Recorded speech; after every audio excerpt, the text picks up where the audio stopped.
अरे माझं म्हणणं आहे राष्ट्रवादीतल्या त्या माझ्या मित्रांना, अरे ज्या नेत्याने बीडची वास्तुशांती केली, बीडचा बिहार नाही, बीडचा काबुलिस्तान केला, हमास केला,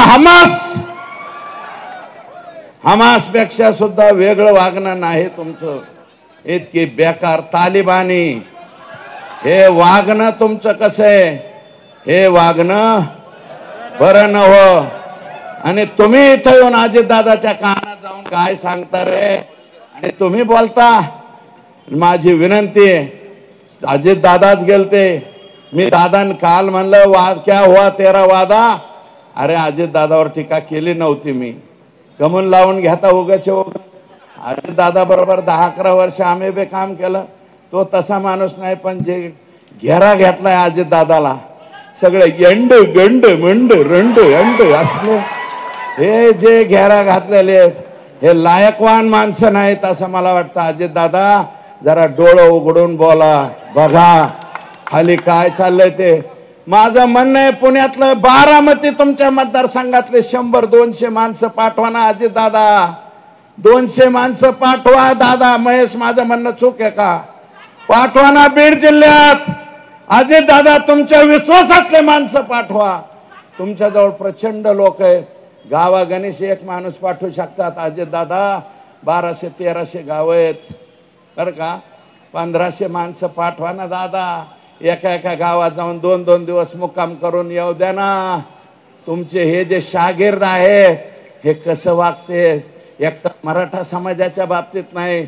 आणि तुम्हाला माझी विनंती, एकटा मराठा समाज नाही, सगळे समाज संतोषच्या बरोबर आहे. संतोषच्या भेटी द्यायला मसाजोगला जीवाच्या वाडीचे लोक आले का नाही? संतोष हांगेच्या खालच्या वाड्या आल्या का नाही? तुम्ही वंजारी समाजाला सुद्धा दोष देऊ नका. सगळेच्या सगळे माणसं वंजारी समाजातले वाईट आहेत का? नाही, अजिबात नाही.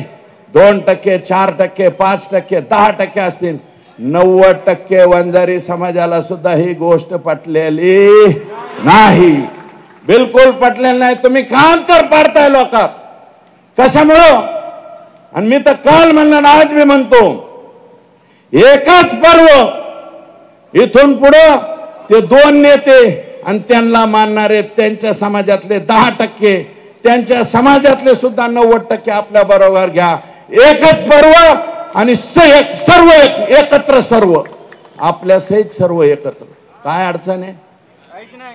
ही रियालिटी आहे समाजाची. खाली ही परिस्थिती आहे. म्हणून एखादी जात टार्गेट करायला आम्ही इथं आलेलो नाही. त्या जातीतले जे चुकीचे नेतृत्व आहे, चुकीचं, हा धनुभाऊ अजून बी धनुभाऊ अजूनही तुम्ही 60,000 फुटावर असतान, 60,000 फुटार्शन गुन्हे. आणि हे फक्त आडवा झाला म्हणलं, हे बाबा दलिताच्या लेकराला मारू नका. दलित समाजाच्या लेकराची बाजू घेतली म्हणून आमचा माणूस गेलाय. हे कोणाकोणाला माहिती आहे?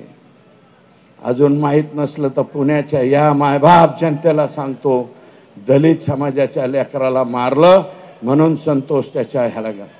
अजित दादा, माननीय विजय वाकोडे दादा,